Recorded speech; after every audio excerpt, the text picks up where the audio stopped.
All right, YouTube, this is going to be another quick how-to. Now, the first thing you want to do is click that breaker to off. If your panel's set up like mine, where it's got both AC and AH, just go ahead and click them both. Now, as an added layer of security, go over to the outside and pull the disconnect pin. All right, it's got 4 copper heads. This is what it looks like right here. Oh, this is crucial. As a general caution, watch out for bees or wasps shooting out of that thing when you open it. Just like this wire housing, which is the next part. So to get this off, you're going to need a 5/16 nut driver. All right, it's going to be 4 simple screws. Here's a few examples. Milwaukee, off-brand, Milwaukee, off-brand. Now that that nest of wires has been exposed, this silver can looking thing, this is your run capacitor right here. That's the source of your issue. So you want to start by getting a close-up on this thing and taking a nice, clean picture of that label. Once that's complete, and I'm going to go ahead and do a screen record on this part, you want to go to Google, and right there where you see the little magnifying glass, you know, your search box, you see the little microphone to the right on the other side of the search box. Right next to that little microphone, you want to click on that button. That's your Google Lens. So when you click on that, now your gallery photos will pop up and you'll see the picture. It comes up like this.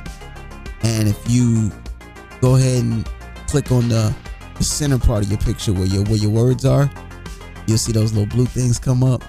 It'll scan the entire label on that.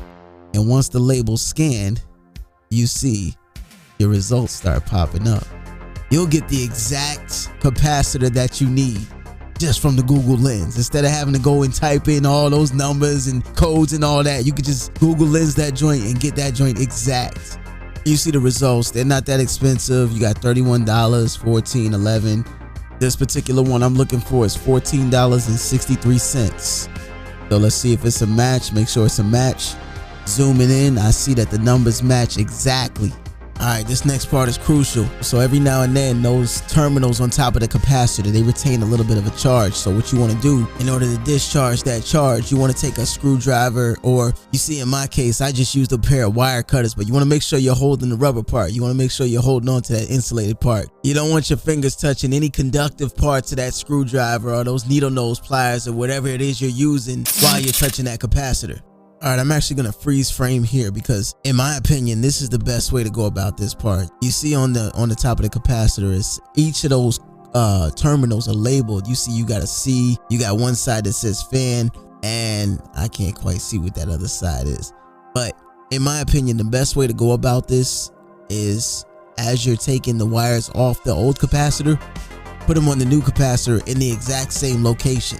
This way you ain't gotta take a picture of it. You don't have to. You could take a picture of it and just try and make sure you match those terminals. Make sure you match those wires to those terminals. So in my opinion, the best way to do that is just take the fan wire as you see off the old terminal. You can't see it on the old terminal, but you can see it on the new one.